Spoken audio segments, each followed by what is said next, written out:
देवसुतं देवां कंसचाणूरमर्दनं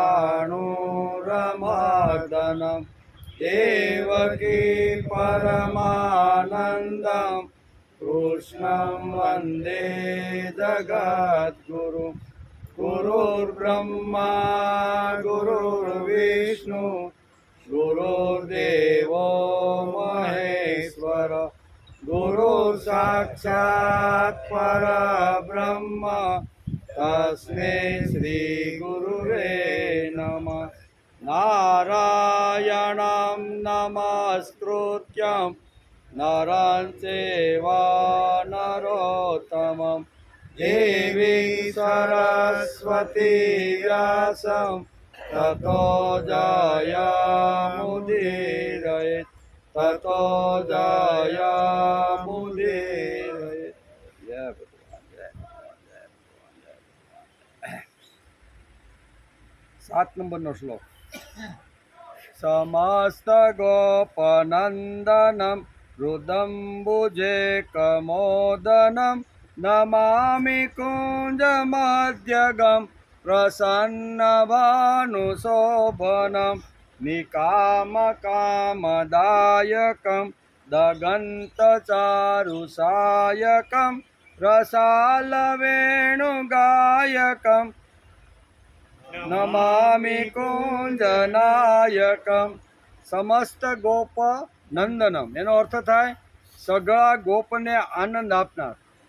ભગવાન શ્રી કૃષ્ણ કેવા છે તો કે સગળા ગોપને આનંદ આપનાર, તેમના હૃદય કમળને વિકસિત કરનાર, એની સાથે ફરનારા જે ગોવાળિયાઓ છે એના હૃદયને વિકસિત કરનાર, તેજસ્વી સૂર્ય સમાન જે શોભતા રહેલા છે તેવા એવા કુંજની મધ્યમાં રહેનાર શ્યામ સુંદરને હું નમસ્કાર કરું છું। જે કામનાઓને સારી રીતે પૂર્ણ કરે છે, જેની સુંદર દ્રષ્ટિ બાણો જેવી છે, સુમધુર વેણુ વગાડી ગાન કરવાવાળા એ કુંજ નાયકને હું નમસ્કાર કરું છું। એમ અત્યારે અહીંયા શું કહેવાય, શંકરાચાર્ય પોતાના સ્તોત્રની અંદર 7મા શ્લોકમાં આ વાત લખે છે। શરૂઆત થઈ એનો 85મો દિવસ। ગઈકાલે આપણે સ્કંદ 4 અને અધ્યાય 19ને નમસ્કાર કર્યા, બરાબર? તો કઈ કઈ વાતો હતી તો થોડી જોઈ લઈએ આપણે। મહારાજ પૃથુનો 100 યજ્ઞ કરવાનો સંકલ્પ અને પ્રારંભ પણ કરી દીધો। 99 યજ્ઞ સુધી પહોંચ્યા, ઘણા બધા વચ્ચે વિઘ્નો આવ્યા, એનો પણ વિચાર કર્યો હતો। મહારાજ પૃથુના યજ્ઞમાં સૌના અંતરાત્મા સર્વ લોકો માટે પૂજ્ય જગદીશ્વર ભગવાન શ્રી હરિએ યજ્ઞેશ્વર રૂપે સાક્ષાત દર્શન આપ્યા। યજ્ઞમાં યજ્ઞ સામગ્રી આપનારી ભૂમિ એ કામધેનુ રૂપ થઈને યજમાનની બધી જ કામનાઓ પૂરી કરતી હતી। સમુદ્રનું પાણી, સમુદ્રમાંથી નીકળેલા રત્ન રાશિઓ, પર્વતોમાંથી નીકળેલા ભક્ષ્ય ભોજ્ય શોષ્ય અને લેહ્ય એ ચારેય પ્રકારના અન્ન આ યજ્ઞની અંદર નિસર્ગ એટલે કે પ્રકૃતિ પૂરા પાડતી હતી એમ કે। તથા લોકપાલો સમસ્ત લોકો જાત જાતના ઉપહારો લઈ અને પૃથુરાજાને યજ્ઞ નિમિત્તે અર્પણ કરવા માટે આવ્યા, એ પણ આપણે જોયું। ઇન્દ્ર વારંવાર યજ્ઞના અશ્વને હરી જતો હતો અને ફરી પૃથુપુત્રએ અશ્વ લાવવા મહેનત કરી અને વારંવાર એ અશ્વ લાવતા હતા।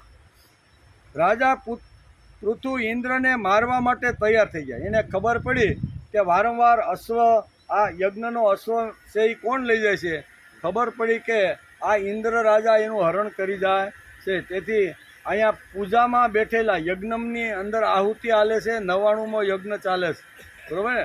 એટલે 100 યજ્ઞ પૂરા કરવાના હતા, સંકલ્પ કર્યો હતો, તો પછી એને ખબર પડે છે કે વારંવાર આ તો ઇન્દ્ર ભગવાન આ અશ્વને લઈ જાય છે। તેથી એકદમ પૃથુરાજા ક્રોધમાં આવી ગયા। રાજા પૃથુ ઇન્દ્રને મારવા માટે તૈયાર થયા। ત્યારે બ્રહ્માજી ત્યાં પ્રગટ થયા અને રાજા પૃથુને સમજાવે છે કે આ યજ્ઞની અંદર શું કહેવાય, અહીંયા ઇન્દ્ર સહિત એના જે દેવતાઓ છે બધા યજ્ઞની અંદર અત્યારે આવિષ્ટ ભાવ થયા છે. તેથી તમે આ કામ ન કરો.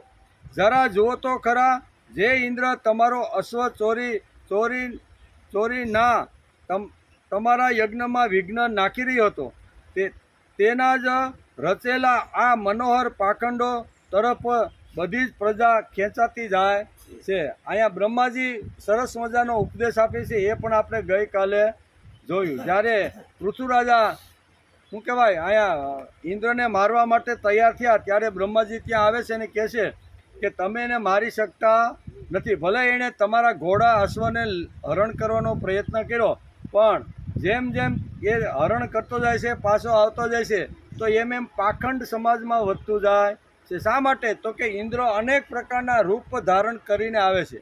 ઘણીવાર કપાલી, ઘણીવાર શરીર ઉપર આવી રીતના ભસ્મના પટ્ટા હોય છે, ઘણીવાર હાથ મોટા મોટા લાંબા લાંબા વાળ હોય છે, ક્યારેક શિવનું, ક્યારેક રુદ્રનું, આવા અનેક પ્રકારના રૂપ ધારણ કરી અને આવે છે. તેથી સમાજ ઉપાડવા માટે તૈયાર થઈ ગયો છે. એટલે જે તત્વજ્ઞાન અથવા વેદોક્ત સમાજ જે હતો એ ધીમે ધીમે પાખંડ તરફ વળતો જાય છે. આવી રીતનું જો તમે એને મારી નાખશો તો આખો સમાજ પાખંડી બની જશે. એમ અહીં ઇન્દ્રને બ્રહ્માજી સમજાવે છે. ઇન્દ્રે પ્રવર્તેલા પાખંડથી ધર્મનો નાશ થઈ રહ્યો છે. તેથી તમે 99 યજ્ઞ સમાપ્ત કરી અને યજ્ઞદેવની પૂજા કરીને અહીંયા સમાપ્ત કરો, એવું બ્રહ્માજીએ કીધું. મૈત્રેયજી ઋષિ કહે છે કે જગત ગુરુ ભગવાન બ્રહ્માજીના આ પ્રમાણે સમજાવવાથી યજ્ઞનો આગ્રહ છોડી અને ત્યાં યજ્ઞ સમાપ્ત કર્યો. યજ્ઞ સમાપ્ત થયો.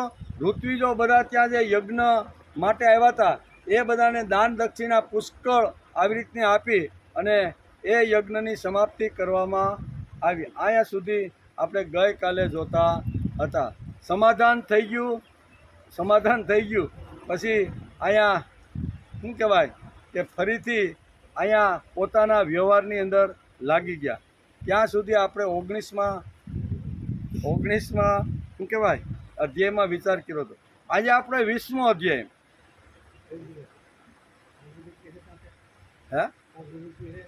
નહીં. મહારાજ પૃથ્વીની યજ્ઞશાળામાં શ્રી વિષ્ણુ ભગવાનનો પ્રાદુર્ભાવ. સરસ મજાનો આવી ત્યાં 99 યજ્ઞ પૂરા થયા. ભગવાન વિષ્ણુને પણ થયું કે હું આ દેવરાજ ઇન્દ્રને લઈ અને પૃથ્વીરાજા પાસે જાઉં. એમ કરી અને ભગવાન વિષ્ણુ અહીંયા દેવરાજ ઇન્દ્ર સાથે અહીંયા ક્યાં આવે છે? પૃથ્વીરાજાને પાસે. એ આજે આપણે શરૂ કરવાની છે. શ્રી મૈત્રેય ઉવાચ ભગવાન વૈકુંઠ સાકમ ભગવતા વિભુ યજ્ઞેર્યજ્ઞાર્પતિ તુષ્ટો યજ્ઞભૂકતમભાસત. શ્રી મૈત્રેયજી કહે છે કે હે વિદુરજી, મહારાજ પૃથ્વીએ કરેલા 99 યજ્ઞોથી એટલે કે યજ્ઞ ભોગતા યજ્ઞેશ્વર ભગવાન વિષ્ણુને પણ ઘણો સંતોષ થયો.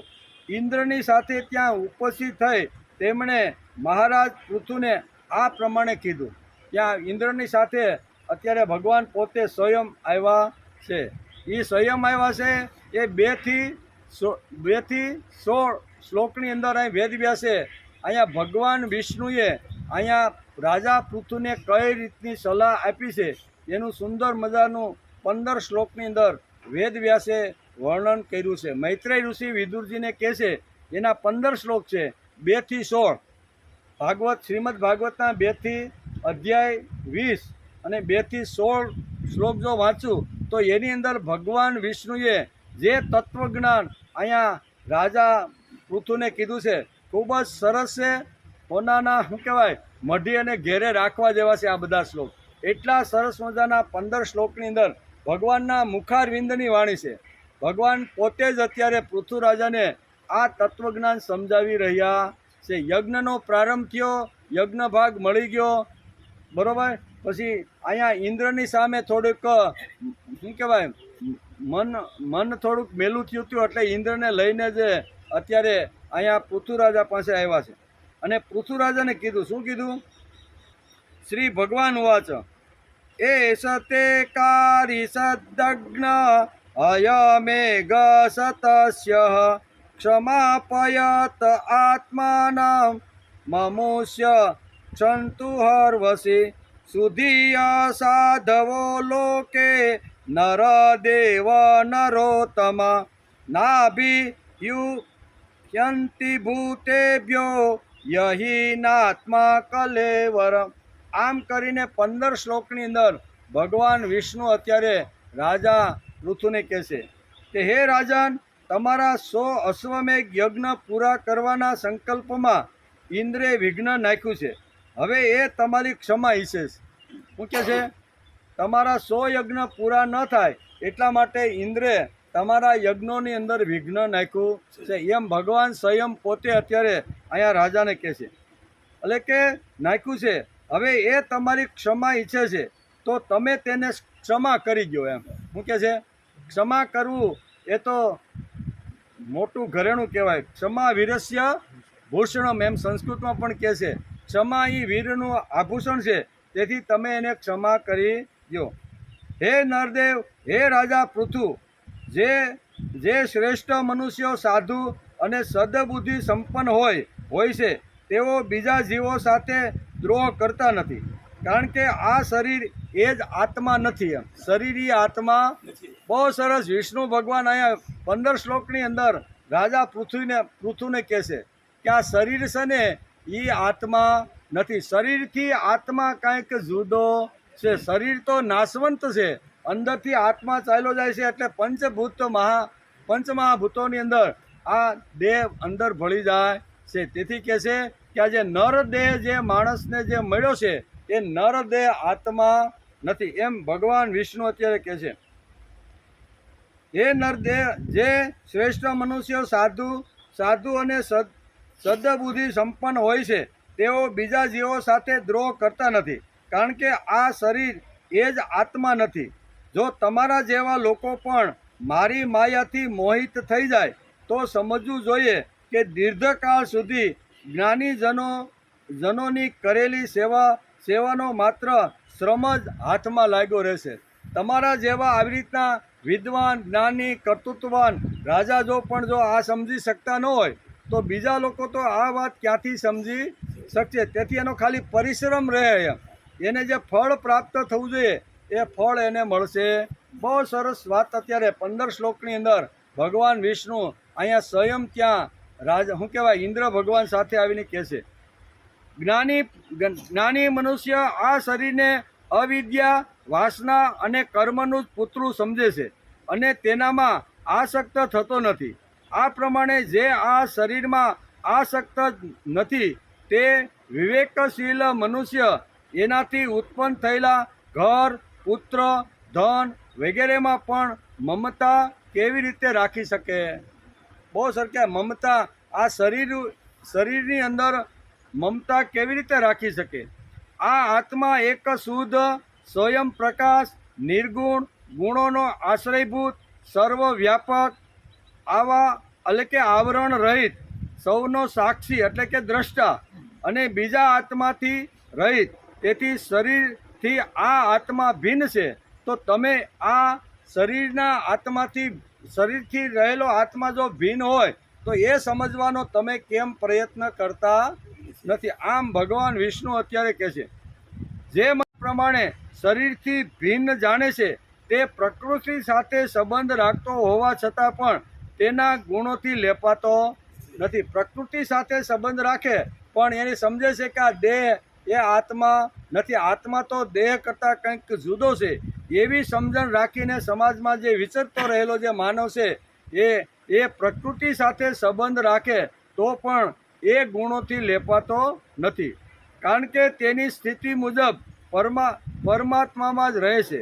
હે રાજન, જે મનુષ્ય કોઈ પણ પ્રકારની કામના રાખતો નથી અને પોતાના વર્ણાશ્રમ ઉચિત ધર્મો દ્વારા દરરોજ શ્રદ્ધાપૂર્વક મારી આરાધના કરે છે તેનું ચિત્ત ધીરે ધીરે શુદ્ધ થઈ જાય છે અને અંતે મને પામી જાય છે. ભગવાનને જો પામવાનું હોય તો ભગવાન વિષ્ણુ પોતે જ અત્યારે અહીંયા રાજાને બહુ સરસ રીતે કહી રહ્યા છે કે વર્ણોચિત શું શબ્દ વાપર્યો છે કે વર્ણોચિત ધર્મનું અનુસરણ કરે અને એ પ્રમાણે એક આશ્રમ, બીજો આશ્રમ, ત્રીજો આશ્રમ ને ચોથો આશ્રમ, આમ ધીમે ધીમે ધીમે એક પછી એક આશ્રમમાં રહી અને આશ્રમની અંદર જે કાંઈ ગુણ અને જે કાંઈ ધર્મ પ્રમાણે નીતિ નિયમો રાખ્યા છે એ નીતિ નિયમોનો આશરો કરી અને ધીમે ધીમે જો એમાં રત રહીએ ને તો અંતે એ મારી પાસે આવી જાય છે. કેટલી સરળ સીધી વાત અહીંયા ભગવાન પોતે જ પોતાના મુખારવિંદમાંથી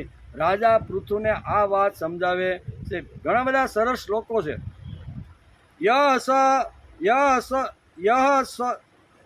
યહ સ્વધર્મેણ માનિત્યમ નિરાશી શ્રદ્ધયાન્વિત ભજતે સનકેતસ્ય મનોરાજન પ્રસિદ્ધતિ પરિત્યક્ત ગુણસમ્ય દર્શનો વિસદાશય શાંતિ મે સમસ્થાનમ બ્રહ્મ કૈવલ્યમસ્નુતે.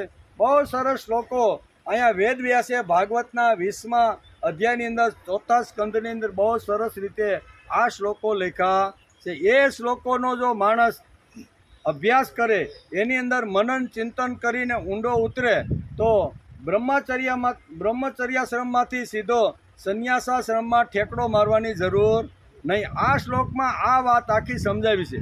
આ વાત સમજાવતા વેદવ્યાસ લખે છે અને મૈત્રેય ઋષિ અત્યારે વિદુરજીને કહે છે કે હે વિદુરજી, વર્ણાશ્રમ ઉચિત ધર્મો દ્વારા દરરોજ શ્રદ્ધાપૂર્વક મારી આરાધના કરે છે તેનું ચિત્ત ધીરે ધીરે શુદ્ધ થઈ જાય છે અને અંતે મારી અંદર આવીને ભળી જાય છે. પછી એને બીજો જન્મ ધારણ કરવો પડતો નથી, મુક્ત થઈ જાય છે. તો આજે આપણે ઘણીવાર સમાજમાં જોઈએ તો ઘણા લોકો બ્રહ્મચર્યાશ્રમમાંથી સીધો ઠેકડો ક્યાં માર્યો? સંન્યાસાશ્રમમાં. તો આ એકવાર જો ભાગવત કેરવાવાળો જો સંન્યાસી મહારાજ હોય ને, એ એકવાર ભાગવત આ શ્લોક વાંચે ને તો એને ખબર પડે કે હું તો સંન્યાસ લઈને ભાગવત વાંચું છું, પણ વેદવ્યાસે તો આ વાત લખી છે કે વર્ણોશ્રમ ઉચિત પ્રમાણે ધીરે ધીરે એક આશ્રમ, બીજો આશ્રમ, ત્રીજો આશ્રમ, એમ જે આશ્રમમાં જે કાંઈ કામ કરવાની જે શાસ્ત્રકારોએ જે પદ્ધતિ બતાવી છે એ પ્રમાણે ધીરે ધીરે એનું આચરણ કરી અને મને પામી જાય છે. તો આમાં છોડવાની ક્યાં વાત આવી ભાઈ? બ્રહ્મચર્યાશ્રમમાંથી સીધો સંન્યાસાશ્રમમાં ઠેકડો મારવાનું કોઈ શાસ્ત્ર આપણે સમજાવતું નથી ગીતા સમજાવતી, નથી શ્રીમદ ભાગવત પણ કહેતું અને નથી આપણા ઉપનિષદો પણ કહેતા. બરાબર?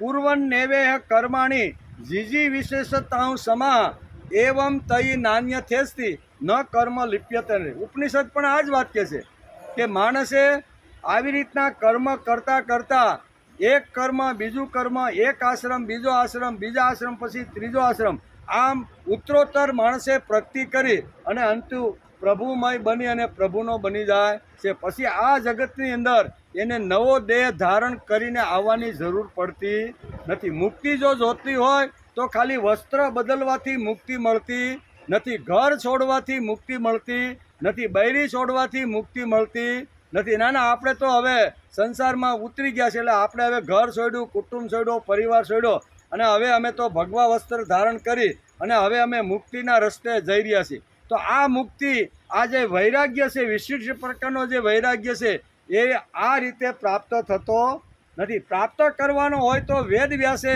આ જે 20મા અધ્યાયની અંદર બહુ સરસ રીતે, સ્કંદ 4માં બહુ સરસ રીતે આ શ્લોકમાં સમજાવવાનો પ્રયત્ન કર્યો છે કે હે રાજન, જે મનુષ્ય કોઈ પણ પ્રકારની કામના રાખતો નથી અને પોતાના વર્ણાશ્રમ ઉચિત ધર્મો દ્વારા દરરોજ શ્રદ્ધાપૂર્વક મારી આરાધના કરે. રોજ એક નિયમ કરી લેવાનો કે સવારે ઉઠતા બેસતા ખાતા પીતા જ્યારે જે કાંઈ મેં નિયમ લીધો છે એ નિયમ પ્રમાણે ધીરે ધીરે આનું પાલન કરીને મારે પ્રભુ સુધી પહોંચવાનું છે.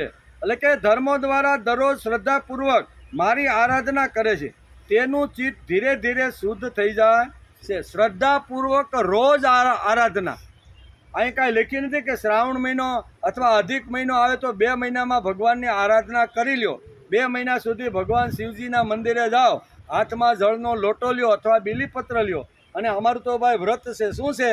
તો કે 2 મહિના સુધી અમારે ભગવાનની આવી રીતની આરાધના કરવાની છે. વેદવ્યાસ લખે છે અને મૈત્રેય ઋષિ અત્યારે વિદુરજીને કહે છે કે રોજ જે ભલે તમે અડધો કલાક કે 15 મિનિટનો નિયમ લીધો હોય તો રોજ પ્રભુની આરાધના ઘરે બેસીને ભગવાનની મૂર્તિ સામે રાખીને આરાધના કરવી જોઈએ. આવી રીતનો જે આરાધના કરનાર બ્રહ્મચર્યાશ્રમ, ગૃહસ્થાશ્રમ, વાનપ્રસ્થાશ્રમ અને સંન્યાસાશ્રમ, આ 4 આશ્રમમાં ધીમે ધીમે જે આશ્રમમાં જેવી રીતની જે શાસ્ત્રોએ આપણે વિધિ બતાવી છે એ પ્રમાણે જો કરતો જાય તો અંતે આ જીવ મારી પાસે આવી જાય છે.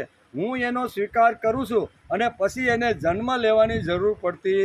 હવે આટલું સરળ તત્વજ્ઞાન, આટલી સરળ વાતો આ ભાગવતની અંદર વેદવ્યાસે આપને સમજાવી છે. છતાંય ભાગવત જે કહે છે ને, બરાબર ને, તો એ આ શ્લોક વાંચતા હશે કે કેમ ખબર પડતી નથી. કે આવા શ્લોક સાઈડમાં કરી દે, પણ પોતાનું જ્યાં આવી રીતનું આવે ને ત્યાં એના ઉપર ભાર દે.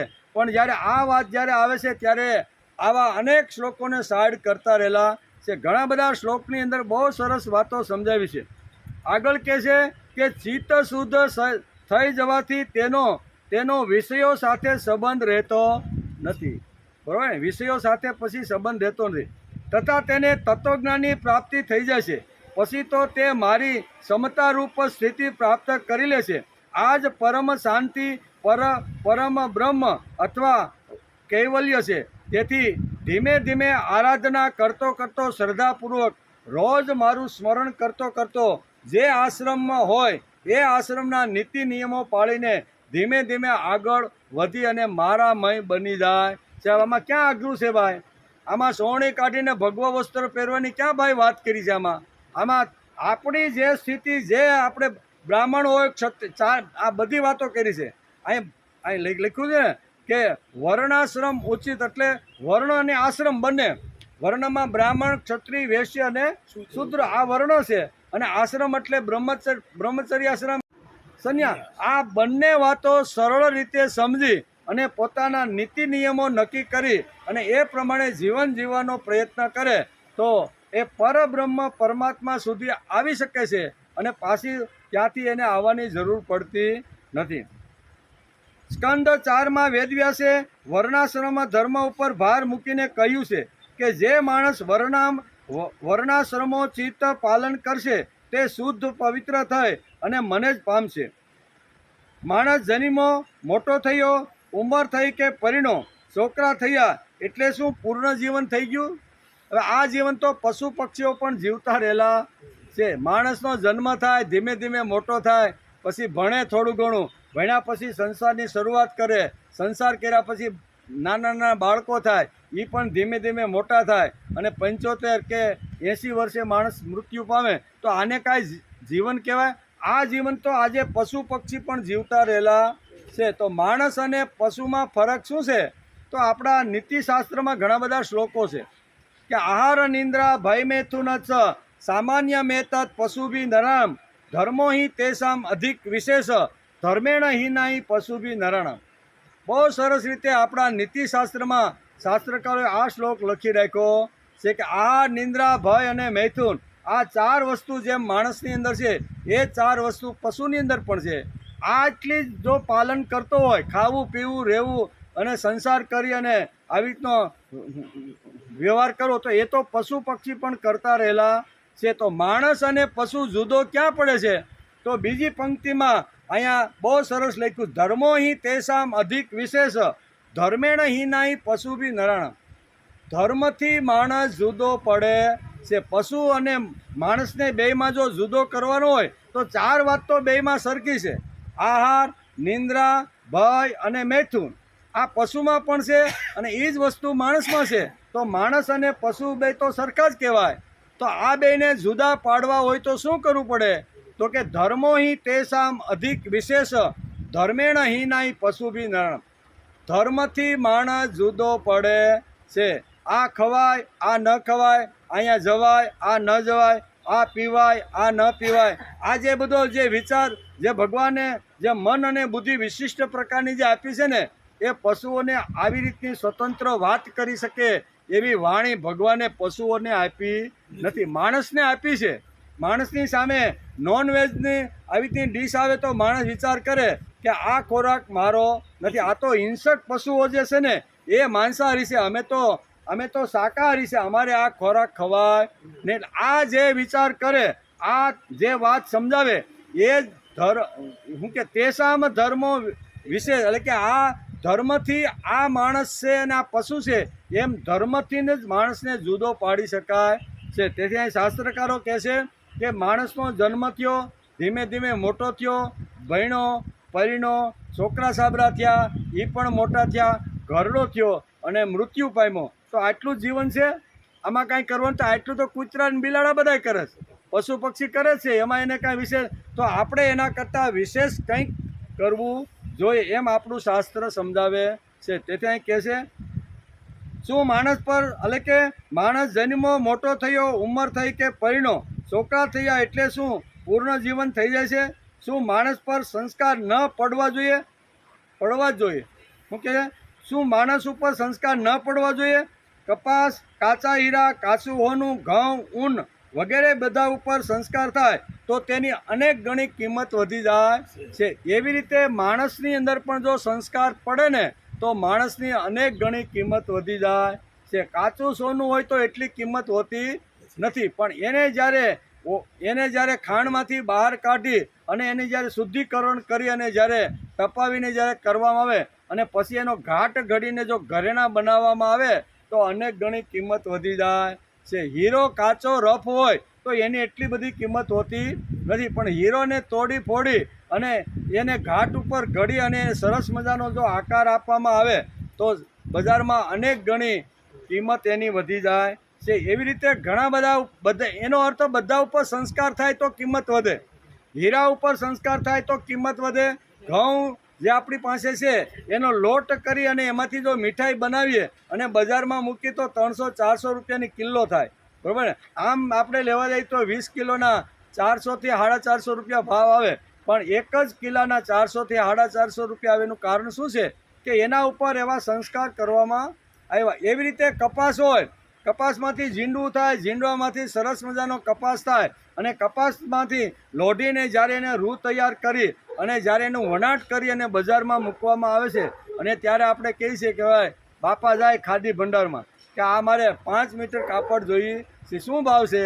તો કે 1 મીટરના 2000 રૂપિયા ભાવ છે. 5 દૂને 10 આવી કિંમતી ખાદીઓ મળે છે. તમને કદાચ ન ખબર હોય તો કહી દઉં એમ. આટલી મોંઘી ખાદીઓ આ જે રાજકારણીઓ જે પહેરે ને એ આટલી મોટી ખાદી મોંઘી, તો એનો અર્થ શું થયો? કપાસ તો જાય તો 1500-1600 રૂપિયા આ મણના ભાવ આવે, પણ એ જ આવી રીતનો લોઢાવીને એમાંથી જ્યારે રૂમાંથી જ્યારે વસ્ત્ર તૈયાર થાય છે ત્યારે અનેક ગણી કિંમત એની વધી જાય. તો આ બધા પદાર્થો ઉપર આવી રીતના સંસ્કાર પડે તો એ પદાર્થોની કિંમત વધે છે. તો એવી રીતે માણસ નામનો જે પદાર્થ છે, માણસ નામનો જે આ છે, એના ઉપર જો સંસ્કાર પાડવામાં આવે તો એની કિંમત ન વધે? 100% વધે ને. નિર્જીવ વસ્તુ ઉપર પણ જો આવી રીતના સંસ્કાર પડે તો પણ એની કિંમત અનેક ગણી વધી જાય છે. તો આ તો સજીવ છે ભાઈ, તો સજીવ માણસ ઉપર જો સંસ્કાર પડે તો એની કિંમત વધે કે નહીં? એક બાપા આવે તો 50 જણા ઊભા થઈ જાય, બાપા અહીંયા આવી જાઓ, અહીંયા આવી જાઓ, એનો અર્થ એની કિંમત વધી. અને એક બાપો એ જ ઉંમરનો આવે લગર વગર તો કોઈ ઊભું ન થાય. સમજી લેવાનું કે આને સંસ્કાર પાડ્યા નથી. આ વસ્તુ સમાજમાં આપણે જોવા આવી રીતની મળે છે. તેથી વેદ વ્યાસ કહે છે વર્ણો ચિત્ત ધર્મ પ્રમાણે માણસ જો ચાલે, બ્રહ્મચર્યાશ્રમની અંદર જો બાળક ઉપર આવી રીતના સંસ્કારો પાડવામાં આવે તો ધીમે ધીમે બ્રહ્મચર્યાશ્રમની અંદર જે પ્રથમ જે આખો આશ્રમ છે એને સુંદર જો ઘાટ ઘડવામાં આવે તો એની કિંમત વધી જાય છે. ધીમે ધીમે આ વર્ણ પ્રમાણે ધીમે ધીમે માણસ આગળ વધે તો અનેક ગણી કિંમત વધે છે. આ બધા ઉપર સંસ્કાર પડે તો અનેક ગણી કિંમત તેની વધી જાય છે. માણસ એટલે કે માનવ હોવા છતાં પણ તે પશુ જેવું વર્તન કરી રહ્યો છે. ઇન્દ્રિય સુખ એટલે કે સેન્સ્યુઅલ હેપીનેસ ની પાછળ જ દોડતો રહેલો છે. ઘર છોડી મંદિર બાંધે, આશ્રમ બાંધી અને ત્યાં મજા કરે છે. તેથી કાંઈ માણસનું પરિવર્તન થતું નથી. પરિવર્તન કરવાનું હોય તો આશ્રમની અંદર રહીને જ કરવું જોઈએ. એમ વેદ વ્યાસનો અહીંયા સ્કંદ 4 અને અધ્યાય 20ની અંદર ખૂબ જ આ શ્લોકની અંદર આગ્રહ રાખ્યો છે કે વર્ણોચિત ધર્મ પ્રમાણે ધીરે ધીરે જે આશ્રમ આવે એ આશ્રમના નીતિ નિયમો પાળી અને પોતે ધીમે ધીમે ધીમે આ આશ્રમ વટાવતો જ્યારે અંતિમ આશ્રમમાં આવે છે અને પછી જ્યારે એનું મૃત્યુ થાય છે ત્યારે મારી જ પાસે આવી જાય છે. એટલે આશ્રમનું અહીંયા શ્રીમદ ભાગવતની અંદર સમજાવવાનો પ્રયત્ન કર્યો છે. ઇન્દ્રિય સુખ તેને પચાવે છે. તેથી ઘણીવાર આપણે પેપરમાં પણ વાંચીએ છીએ કે મંદિરમાંથી સાધુ સ્ત્રીને ઉપાડીને ભાગી ગયો. ઘણીવાર હવે જે ભગવાને આપણે જે 17 પ્રકારનો મનુષ્ય દેહ આપને આપ્યો છે, કેટલા? 5 જ્ઞાનેન્દ્રિય, 5 કર્મેન્દ્રિય, પંચ મહાભૂત, મન અને બુદ્ધિ. આ 17 તત્વોનું આ જે ખોખું પિંજરું છે ને, એની અંદર આ બધી વાતો ભગવાને માનવને તૈયાર કરતી વખતે, ઘડતી વખતે બધું જ રાખી દીધું છે. એમાં કામના પણ છે, વાસના પણ છે, આવી રીતની તીવ્ર ઈચ્છાઓ પણ છે, અનેક પ્રકારની ઘણી બધી વાતો એની અંદર પડેલી છે. એ જો જરૂર ન હોય તો ભગવાન રાખે શા માટે? એમ થાય કે આ ખોખું બનાવું છું તો આ વસ્તુની જરૂર નથી, તો આ કાઢી નાખો, એવું ભગવાને વિચાર્યું ને. 17 તત્વના માનવ દેહની અંદર આ બધી જ વાતો ભગવાને રાખી દીધેલી છે. એમાં એક કામના પણ રાખેલી છે. કામનાની જરૂર ન હોય તો ભગવાન એને બાજુએ રાખી દે, પણ ભગવાનને કે કામના ને તમે દબાવી અને રાખો અને પછી એ કામના કોઈ સ્ત્રી અથવા કોઈ ભોગ જોયા પછી એ ઇન્દ્રિય જો ઉદ્દીપિત થાય તો સમાજમાં કેટલું સત્યાનાશ થાય છે. આપણે પેપરમાં રોજ 1-2 ઘટના દરરોજ જોતા રહેલા છે. તેથી માણસે આ 4 આશ્રમ જો પૂર્ણ કરે ને તો એને કોઈ અગવડ પડતી નથી. બ્રહ્મચર્ય આશ્રમમાં રહ્યા, સારામાં સારા 25 વર્ષ સુધી જ્ઞાન મેળવ્યું, વિદ્યા મેળવી, સારા સંસ્કારો મળ્યા, ભણવાનો અભ્યાસ કર્યો અને દુનિયાનું જે કાંઈ જ્ઞાન હતું એ 25 વર્ષની અંદર મેળવવાનો પ્રયત્ન કર્યો. આ બ્રહ્મચર્ય આશ્રમની અંદર જે કાંઈ સિદ્ધાંતો, જે કાંઈ વાતો છે એ પૂર્ણ કરી લેવી જોઈએ. અને ત્યાર પછી ગૃહસ્થાશ્રમ માંડ્યો. તો ગૃહસ્થાશ્રમની અંદર આવતી જે કાંઈ આપણી જે શું કહેવાય નિભાવવાની અથવા ભગવાને આપણે જે કાંઈ જવાબદારીઓ આપી છે, બાળકો પેદા કરવાની, એને મોટા કરવાની, એને ભણાવવાની, સારી રીતે એ સમાજમાં રહી શકે એના માટે વિત્ત કમાવા, આ બધી જે જવાબદારીઓ ભગવાને જે માણસ ઉપર જે મૂકેલી છે એની પણ તૈયારી કરી લેવી જોઈએ.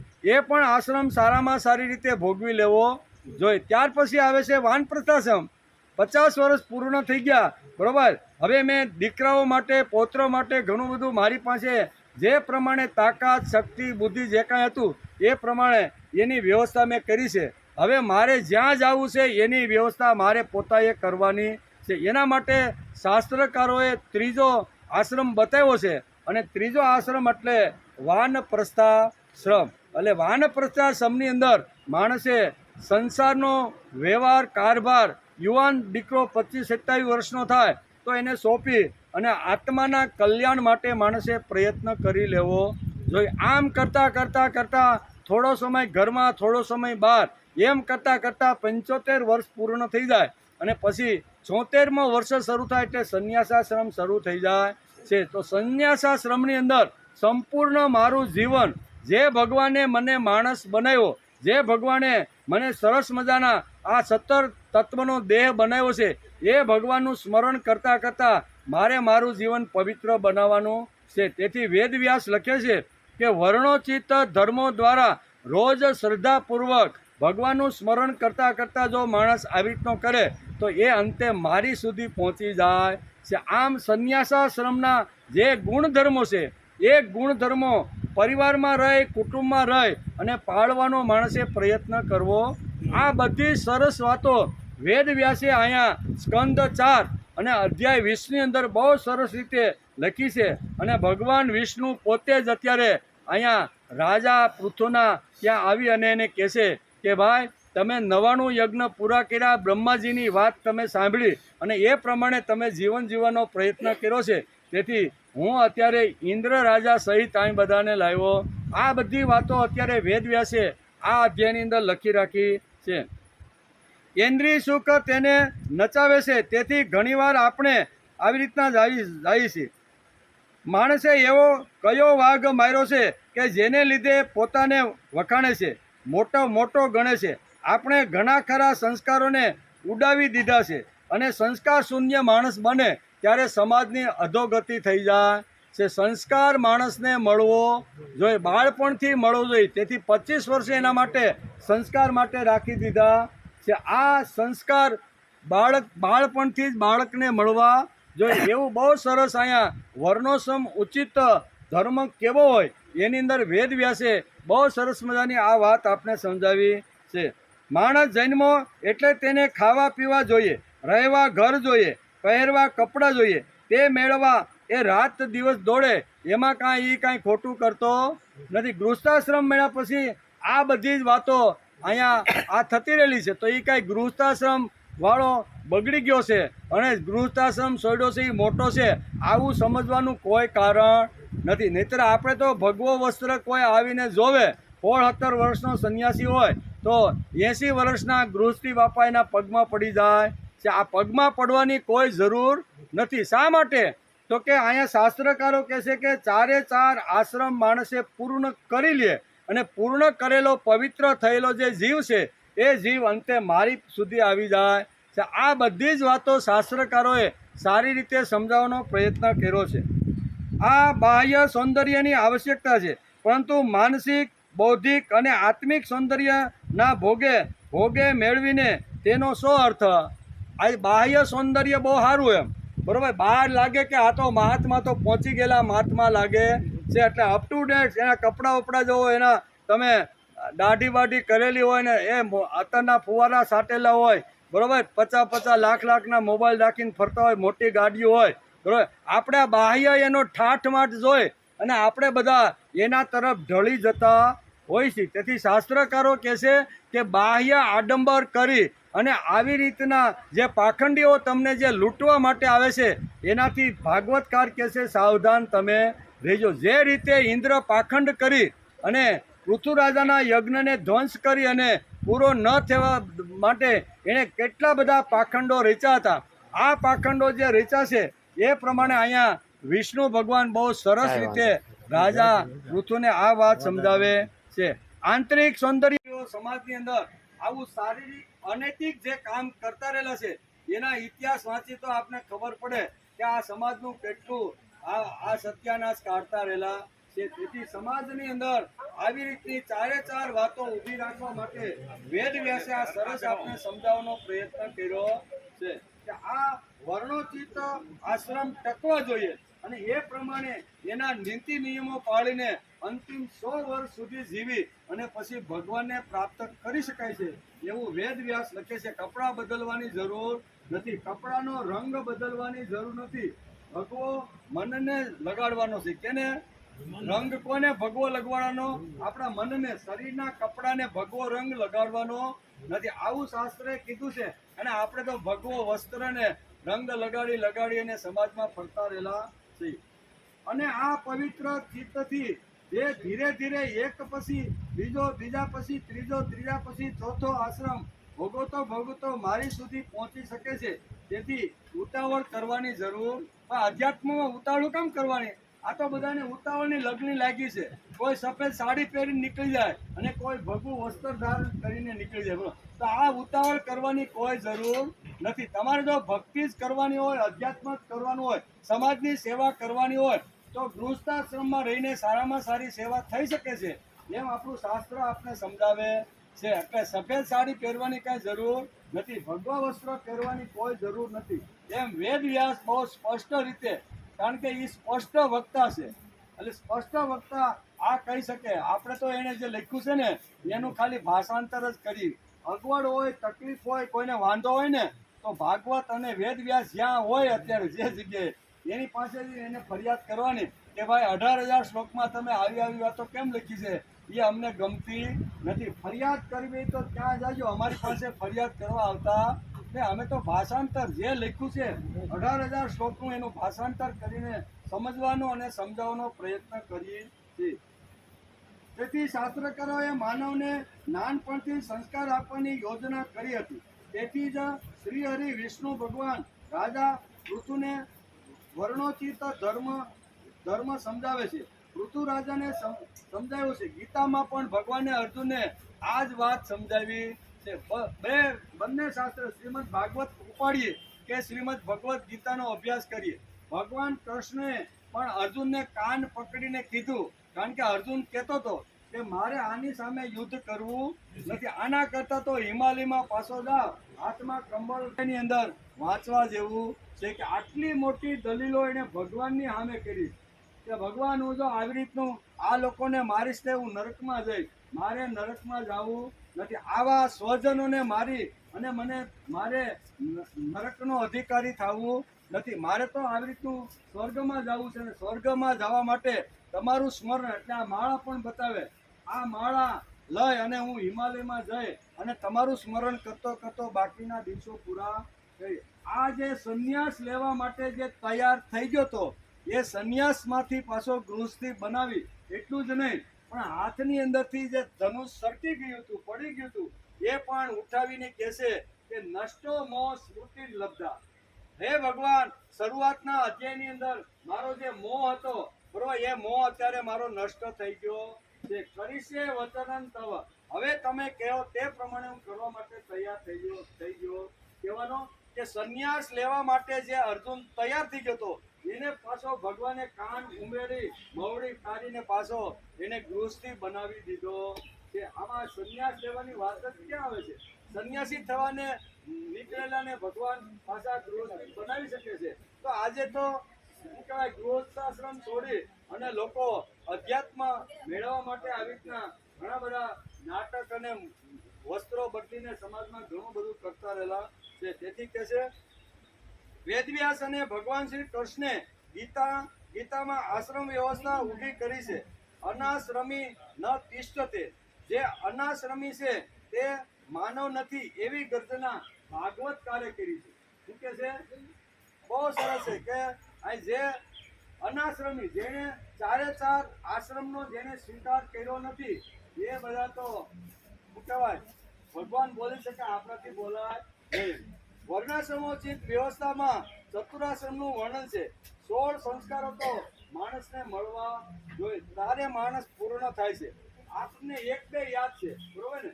એક તો આપણે શું કહેવાય, આપણે જ્યારે શું કહેવાય એને શ્રીમંત નયન સંસ્કાર કહીને, આપણે જે પેટની અંદર બાળક જ્યારે નાનાનું મોટું થવા લાગે ત્યારે એને પ્રથમ સંસ્કાર એના ઉપર શરૂ થાય, શ્રીમંત નયન સંસ્કાર. અને એકાદા કદાચ ઉપનયન સંસ્કારની ખબર હશે, અને બાકી છેલ્લો અંતિમ સંસ્કારની ખબર છે. બાકીના વચ્ચેના ઘણા બધા એવા થઈ ગયા છે કે જેનો આપણે સંસ્કાર કોઈ કરી શકતું નથી. ખરેખર 16 સંસ્કાર જ્યારે માણસ ઉપર જ્યારે કરવામાં આવે ત્યારે માણસ પૂર્ણ બને છે. એટલે કહેવાનો અર્થ સંસ્કાર માણસને મળવા જોઈએ. આજે સમાજ ચમત્કારાધિષ્ઠિત બની ગયો છે. અધ્યાત્મ એટલે શું?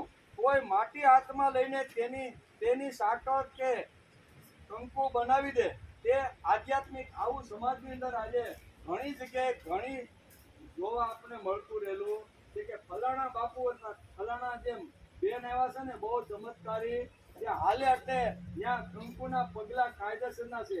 જે હાથની અંદર માટી લે ને તો એમાંથી કંકુ નીકળે છે. તમારા હાથમાંથી આમથી આમ કરે ને અને પારા તમને આપે. હવે પારા ભલે ને આમાં રાખેલા હોય, પછી આમથી આમ કરે, અમારે મહારાજ આવતા ત્યાં આમ કરે ને, આપણે બેઠા ને કે લ્યો પારા, એમ કે 2-4 પારા આપે. પછી કોઈ પાછો બેવા આવે ને, હા મતલબ આ બધા વિચારા આવે ક્યાંથી? હાથમાં તો કઈ છે નહીં. અને પછી એનું પોસ્ટમોર્ટમ થયું, બાપા તમારો જભો ઉતારો કરી દે. એનો જભો ઉતાર્યો ને તો જભાની અંદર આવી રીતની સિલાઈ કરી અને એની અંદર પારા ભરેલા હતા. તો બરોબર, અને પારા ભરીને આમ કરે ને એટલે 2-4 પારા આમાં પડે, એટલે પછી કર્યો પારા. હવે આને આપણે ચમત્કાર, આને આપણે અધ્યાત્મ કહીએ છીએ. હવે આ બધા પાખંડીઓ સમાજને લૂંટવા સિવાય બીજો કાંઈ ધંધો કરતા નથી. તેથી શાસ્ત્રનો ઊંડો અભ્યાસ માણસે કરી અને જીવન જીવવાનો પ્રયત્ન કરવો જોઈએ. આજે સમાજ ચમત્કારાધિષ્ઠિત બની ગયો છે. અધ્યાત્મ એટલે શું? કોઈ માટી હાથમાં લઈને તેની સાકર કે કંકુ બનાવી દે તો તે આધ્યાત્મિક છે, આમ લોકો આજે સમજે છે. આજે વહેમ પર આધારિત ભક્તિ થઈ ગઈ છે. વૈદિક ભક્તિ ચાલી ગઈ છે. ટીલા ટપકા અને વિચિત્ર વેશ જોઈ અને માણસ તેના પગમાં પડી જાય છે. આંતરિક સૌંદર્યનો તો સમાજે વિચાર કર્યો. આંતરિક સૌંદર્ય કેવું છે? બાહ્ય સૌંદર્ય કરતા અંદરના ગુણો કેવા છે, અંદરનું સૌંદર્ય કેવું છે, એનો વિચાર સમાજે કરવો જોઈએ. આજનો સમાજ બુદ્ધિજીવી બની ગયો છે. તેને ભાગવત વિધાયક દ્રષ્ટિ આપી પૃથુને નિમિત્ત બનાવી અને ભગવાન વિષ્ણુ આ 15 શ્લોકની અંદર અધ્યાત્મ તત્વજ્ઞાનની વાતો અહીંયા પૃથુ રાજાને સમજાવે છે. ખરેખર જો બુદ્ધિનિષ્ઠ સમાજ ઊભો થાય તો અવતારો અને ઋષિઓને આનંદ થાય. તેથી ભગવાન વિષ્ણુ સ્કંદ 4 અધ્યાય 20 અને 2 થી 16 શ્લોક એટલે કે 15 શ્લોકની અંદર આ અધ્યાત્મ શાસ્ત્રનું અહીંયા વર્ણન કરેલું છે. ઘણા કે ભાઈ ભાગવતમાં અધ્યાત્મ નથી, ખાલી ગાન ગપટાવાળી વાર્તાઓ છે, કપોલ કરતી, એવું નથી. પણ ખરેખર જો દિલથી ભાગવતનો જો અભ્યાસ કરે તો ભાગવતની અંદર ઠાસીને તત્વજ્ઞાન, ભક્તિ, અધ્યાત્મ, ધર્મની ઘણી બધી વાતો ભાગવતકારે જ્યાં જ્યાં જેવી રીતે જરૂરિયાત પડી છે એવા ચરિત્રો ઉભા કરીને એમાં સમજાવવાનો પ્રયત્ન કર્યો છે. એટલે કે ભગવાને ગીતામાં પણ આ જ વાત અર્જુનને કહી છે કે વિમૃશ્ય તત્ શેષેણ યતેશી તથા કુરુ. મેં તને તત્વજ્ઞાન સમજાવ્યું છે, એ તારી બુદ્ધિમાં ઉતર્યું હોય, તને કરવા જેવું લાગે તો કર ભાઈ. મારો આગ્રહ નથી કે તું બાણ ઉપાડ અને કૌરવને માર. મેં તો મારે જે કાંઈ કહેવાનું હતું એ જે પ્રશ્ન તે કાંઈ પૂછ્યા એની મારી બુદ્ધિ અનુસાર મેં તને જવાબો આપ્યા છે. હવે 18મા અધ્યાયમાં ભગવાન એને કહી દે છે કે ભાઈ તારી બુદ્ધિમાં મેં કીધેલો વિચાર, મેં કીધેલું તત્વજ્ઞાન, મેં કીધેલી ભક્તિ અથવા ધર્મની જે વાતો સમજાવી છે એ જો તારી બુદ્ધિમાં ઉતરી ગઈ હોય, તને કરવા જેવી લાગતી હોય તો તારે કરવી જોઈએ. આમ સમાજની અંદર આવી રીતનો ભગવાન પણ અહીંયા અર્જુનને કહે છે. ત્યારે અર્જુન કહે છે કે મને બરોબર મારી બુદ્ધિમાં તમે કીધેલું તત્વજ્ઞાન, તમે કીધેલું અધ્યાત્મ, તમે કીધેલી ધર્મની વાતો બરોબર, અને જે પલાયન થવાની જે વાતો તમે મને સમજાવી છે એ પલાયન થવાની બધી જ વાતો મારા દિલમાં ઉતરી ગઈ. અને અધ્યાય 20 એમાં વિષ્ણુ ભગવાન અહીંયા 15 શ્લોકની અંદર તત્વજ્ઞાનની વાતો અત્યારે રાજા પૃથુને સમજાવે છે. એનો વિચાર આગળ આપણે કરીએ કે હે રાજન, ગુણ પ્રવાહ રૂપ આવાગમન તો ભૂતો, ઇન્દ્રિયોના અભિમાની દેવતાઓ અને એટલે કે ચિદાભાસ આ બધાના સમૂહો પરિચિત એટલે કે વ્યષ્ટિ લિંગ શરીરનું થતું રહે છે. એનો સર્વસાક્ષી આત્મા સાથે કોઈ સંબંધ નથી. મારામાં દ્રઢ અનુરાગ રાખનારા મનુષ્યો સંપત્તિ અને વિપત્તિ પ્રાપ્ત થવા છતાં પણ ક્યારેય હર્ષ, શોક વગેરે વિકારોથી વશીભૂત થતા નથી. તેને તમારે સ્થિત પ્રજ્ઞ સમજવો. તમે એમ કહો છો કે મારે 100 યજ્ઞ કરવાના હતા, હવે 99 થયા, બરાબર, બ્રહ્માજીની મેં આજ્ઞા માની. એટલે આ બધી વાતોનો ભગવાન વિષ્ણુ તો ગમે ત્યાં ગમે એવી રીતની હિલચાલ ચાલતી હોય દુનિયામાં કોઈ પણ જગ્યાએ તો એ ભગવાનના મનમાં તરત આવી જાય છે. આપણે એમ થાય કે આ ભગવાને હજી તો બ્રહ્માજી અહીંથી થોડાક સમય પહેલાં અહીંયા પૃથુ રાજા પાસેથી ગયા અને ભગવાનને કેમ ખબર પડી ગઈ કે આ ચર્ચા અહીંયા થઈ છે? પણ એને જ ભગવાન કહેવાય ને, બરાબર. કુરુક્ષેત્રના મેદાનમાં આપણે ઘણીવાર જોઈ કે રાતનો સમય છે, રાતના 12 વાગ્યા છે અને રાતના 12 વાગ્યે અહીંયા ખારો ધૂધવા થતો દુર્યોધન અહીંયા શું કહેવાય પિતામહ ભીષ્મની સાવણીમાં આવે છે. એ કે આ 10 દિવસ વીતી ગયા અને તમે જે બાણો કુરુક્ષેત્રના મેદાનમાં પાંડવો તરફ જે લગાડો છો ને એ તો પ્રણામ કરતા હોય ને એવા લાગે. એકેય પાંડવોને તમે અત્યાર સુધી 10 દિવસમાં મારી શક્યા નથી. આવા ઘણા બધા મેણા ટોણા ન કહેવાના શબ્દો આવા વૃદ્ધ પિતામહને આ દુર્યોધન સાવણીમાં રાત્રે કહે છે. ત્યારે પિતામહ ભીષ્મ કહે છે કે હું એવું કરતો નથી, છતાંય મારા ઉપર આવા ખોટા આરોપ આ શું કહેવાય રાજા દુર્યોધન ચલાવી રહ્યો છે. તેથી કહે છે કે જા હુઈ જા શાંતિથી સાવણીમાં. કે તો કે કેમ? તો કે આવતીકાલે હું આ પૃથ્વી ઉપર એકેય પાંડવોને રહેવા દેવાનો નથી. તને એમ છે ને કે આ ખોટા બાણ પાંડવો તરફ એક પણ બાણ ચલાવતા નથી. એને તો પ્રેમ કરતા હોય એવી રીતના બાણો અહીંયા ચલાવતા રહેલા છે. ત્યારે કે આ શાંતિથી સાવણીમાં સૂઈ જા, આવતીકાલનું યુદ્ધ તું જોજે, બરાબર ને, કે મારા બાણો અહીંયા શું કહેવાય પાંડવોનો પ્રાણ લઈને જ પાછા. બોલો તો આનંદમાં હસતો રમતો કિલોલ કરતો પોતાની સાવણીમાં વયો ગયો, બરાબર ને. પિતામહ ભીષ્મને કીધું થયું અને એ શાંતિથી બરોબર ઊંઘી ગયા. ઊંઘતા હતા એવા સમયમાં અહીંયા ભગવાનને ખબર પડી જાય છે કે પિતામહની સાવણીમાં કંઈક ખળભળાટ મચી ગયો છે. હવે કેટલા જોજન આપણે તો કુરુક્ષેત્રનું મેદાનની અંદર આ જે સૈન્ય કેટલા વિસ્તારમાં પથરાયેલું હતું એ આપણે મહાભારત વાંચતા હતા ત્યારે ખબર પડે. એક શેડાથી બીજા શેડા સુધી જવું હોય ને તો કલાકો સુધી ત્યાં જવા માટે આપણે મળે. આટલું વિસ્તાર પામેલું, કારણ કે 18 અક્ષરની સૈન્ય, એને સંભાળવાવાળા માણસો, ખવડાવવા પીવડાવવા, ઘોડાને ઘાસ નાખવાવાળા, આ બધા માણસો જોઈ કે નહીં? લડવાવાળા જો આટલા હોય તો એની પાસે એટલા જ પાછા બીજા એની સેવા કરવા, ખવડાવવા પીવડાવવા માટે હોવા જોઈએ કે નહીં? તો આટલું બધું વિશાળ સૈન્યની અંદર ભગવાન કૃષ્ણની સાવણી તો ખૂબ ખૂબ દૂર દૂર હતી એમ કે. અને ત્યાં રાતના 12 વાગે એને ઊંઘ આવતી નથી કે આ તો ભીષ્મ તો સવારે હાથમાં બાણ લે ને તા તો પાંડવોનો કચડ ગાણ નાખી રાખશે. અને મારે જે ધર્મ રાજ્યની સ્થાપના કરવાની છે એ બધી અધૂરી રહી જાય. આ ડોહાએ તો પ્રતિજ્ઞા લઈ લીધી કે આવતીકાલે પાંડવો વગરની પૃથ્વી કરી નાખી. આવી પ્રતિજ્ઞા લીધી, કોને ખબર પડી? તો એ કયા સાધનો એ વખતે હતા? કહેવાનો અર્થ કે ભગવાન એને કહેવાય કે માણસ મનની અંદર કંઈ પણ સંકલ્પ કરે ને, મને તમને ખબર ન પડે પણ ભગવાન તો એ સંકલ્પ જાણી લે. શા માટે? તો કે સર્વસ્ય ચાહમ હૃદય સન્નિવિષ્ટો. ભગવાન દરેકના હૃદયની અંદર આવીને બેઠા છે. નાના મોટો કંઈ સારો ખરાબ સંકલ્પ કરીએ એટલે ભગવાન કે તથાસ્તુ ભાઈ, જા, તે જે સંકલ્પ કર્યો છે એ તારો સંકલ્પ સિદ્ધ. કહેવાનો એ વાર્તા તો આપણે સાંભળી છે, પણ કહેવાનો અર્થ કે ભગવાન રાતના 12 વાગે હલબલી ગયા કે હવે પાંડવોને જીવતા રાખવા હશે તો એના માટે એક જ ઉપાય છે, અને એ ઉપાય એટલે દ્રૌપદી. દ્રૌપદી સિવાય શક્ય નથી. દોડતા દોડતા રાતના 12 વાગે દ્રૌપદી જ્યાં નિવાસ કરતી હતી છાવણીમાં આવ્યા. દરવાજો ખખડેવો અને જોયું તો ભગવાન સ્વયં પોતે 2 હાથ જોડીને દ્રૌપદી કહે છે, ભગવાન તમે? એ કે હાલ મારી જોડે, પણ કે રાતના 12 થયા છે. એ કે તારે તારું અખંડ સૌભાગ્ય તારે જોવાનું હોય ને તો તારે આવવું પડશે. એ કે પણ વાત શું છે? એ કે તો બધી વાત કરે છે કે આવી રીતની પ્રતિજ્ઞા લીધી છે અને તારે આવી તો મોટો ઘૂમટો તાણીને ત્યાં જવાનું છે. વિચાર તો કરો કેટલા કિલોમીટર દૂર હાલતા કલાક 1.5 કલાક લાગે. રસ્તાની અંદર કણસતા રહેલા માણસો, બરોબર, મળદા ઉપર પગ દેવાના, કોઈના ધડ ઉપર પગ દેવાના, અને આવી રીતના ગીધડાઓ એ વખતે ખાતા હોય એના ઉપર પગ મૂકીને એક સ્ત્રીએ હાલવું એટલે એ અઘરું પડે કે નહીં? પુરુષને પણ આમ આડા ગગડી જાય એવી સ્થિતિ હતી. તો આ સ્ત્રીને શું થતું છે? પણ મારા પતિ બચવા જોઈએ, મારું અખંડ સૌભાગ્ય ટકે એના માટે રાતના 12 હું 2 વાગે પણ મારે કોઈ મળદા ઉપર પગ મૂકીને જો ચાલવું હશે ને તો હું ચાલવા માટે તૈયાર છું. પોતાનું આવી રીતનું અખંડ સૌભાગ્યને મંગળસૂત્ર જીવત રહેવું, આ બધી વાતો ભાગવતકારે શું કહેવાય, ભાગવતકાર તો આગળ લખવાના છે પણ વેદવ્યાસે શું કહેવાય મહાભારતની અંદર આ બધી વાતો લખી રાખી.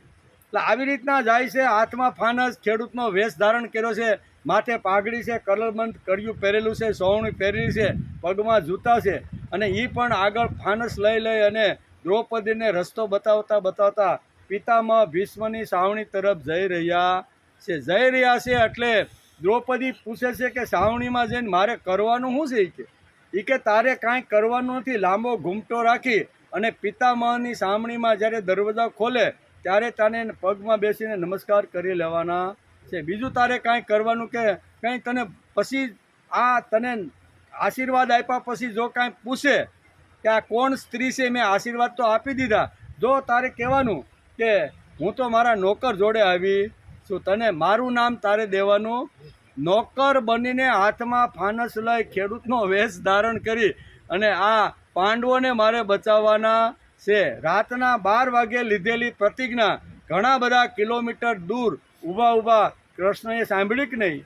એમ વિષ્ણુ ભગવાન પણ અત્યારે કહે છે કે ગઈકાલે બ્રહ્માજી તમારી પાસે આવ્યા અને બ્રહ્માજીએ તમને 99 યજ્ઞ કરવાની જે કાંઈ સલાહ આપી અને એ તમે જે માન્ય કરી લીધી છે, વાત બરોબર છે, પણ તમે આવી રીતના મારે તમને જે કાંઈ કહેવાનું છે ને એ બરાબર કાન ખોલીને તમે સાંભળી લો. આમ કરીને 15 શ્લોકની અંદર બહુ સરસ આવી રીતની વાત કરે છે કે ગમે ત્યાં ગમે રીતના કાળા ધોળા કરતા હશું ને તો ભગવાન ભોયની અંદર પણ જો આપણે કાળા કમ કરતા હોઈએ તો ભોયમાં બેઠા છું તો પણ ભગવાન આપણા કાળા કર્મને પકડી પાડે છે. ભાગવતકારનું પણ આ જ વાત કહેવાની છે. તેથી હંમેશા માણસે સત્કર્મ કરી લેવા જોઈએ. માનવ દેહ મળ્યો છે તો એ માનવ દેહને વેડફતા એને સારો બનાવવાનો પ્રયત્ન કરવો જોઈએ. એના ઉપર સંસ્કાર પાડવાનો પ્રયત્ન કરવો જોઈએ. જેના જીવન ઉપર સંસ્કારો પડ્યા છે એની કિંમત દુનિયામાં આજે હજારો વર્ષ પછી એના ગુણગાન ગવાય છે. કુજંતમ રામ રામેતિ મધુરમ મધુરાક્ષરમ આરુહ્ય કવિતા શાખા વંદે વાલ્મીકી કોકિલમ. આ જે સંસ્કાર જે વાલિયાએ પાડ્યો અને એમાંથી જે વાલ્મીકી ઋષિ થઈ ગયા, આજે હજારો વર્ષ પછી પણ એની કીર્તિ અમર થઈ કે ન થાય? તો આ સંસ્કારનો પ્રભાવ છે. તેથી અહીં ભગવાન કહે છે કે કોઈ પણ માણસ આવી રીતનો હોય તો એની ઉપર સંસ્કાર પડવા. એ બહુ સરસ વાતો લખી છે કે હે રાજન ગુણ પ્રવાહ છે. તેથી હે વીરશ્રેષ્ઠ, તમે ઉત્તમ, મધ્યમ અને અધમ મનુષ્ય પ્રત્યે સમભાવ રાખીને સુખ અને દુઃખને પણ એક સરખા સમજો તથા મન અને ઇન્દ્રિયોને જીતીને મેં જ યુક્તિ કરેલા મંત્રીઓ વગેરે રાજકીય મનુષ્યોની મદદથી સમસ્ત લોકોનું રક્ષણ કર્યું છે. મારે પણ આવું કામ જ્યારે કરવું પડ્યું ત્યારે મેં પણ કર્યું છે. એમ કે કર્યું છે એટલે કે રાજાનું કલ્યાણ, પ્રજાનું કલ્યાણ કરવામાં, પ્રજાનું પાલન પોષણ કરવામાં છે. એનાથી તેને પરલોકમાં પ્રજાના પુણ્યનો 6ઠ્ઠો ભાગ મળે છે. આનાથી ઉલટું જે રાજા પ્રજાનું રક્ષણ કરતો નથી પણ તેની પાસેથી કર વસૂલ કરતો રહે છે અને સઘળું પોતાના સુખ ભોગની અંદર જે સ્વાહા કરી જાય છે, આ અધમમાં અધમ રાજા છે. આવા રાજા ઘણાઓ આ સમાજમાં થયા, બરાબર ને? તો તમારે તો ઉત્તમ રાજા થવાનું છે. તેથી ઉત્તમ રાજા પાસે આવી રીતના ગુણો બધા હોવા જોઈએ. એમ કરીને ઘણા બધા ગુણોનું વર્ણન અત્યારે ભગવાન વિષ્ણુ એને સમજાવે છે.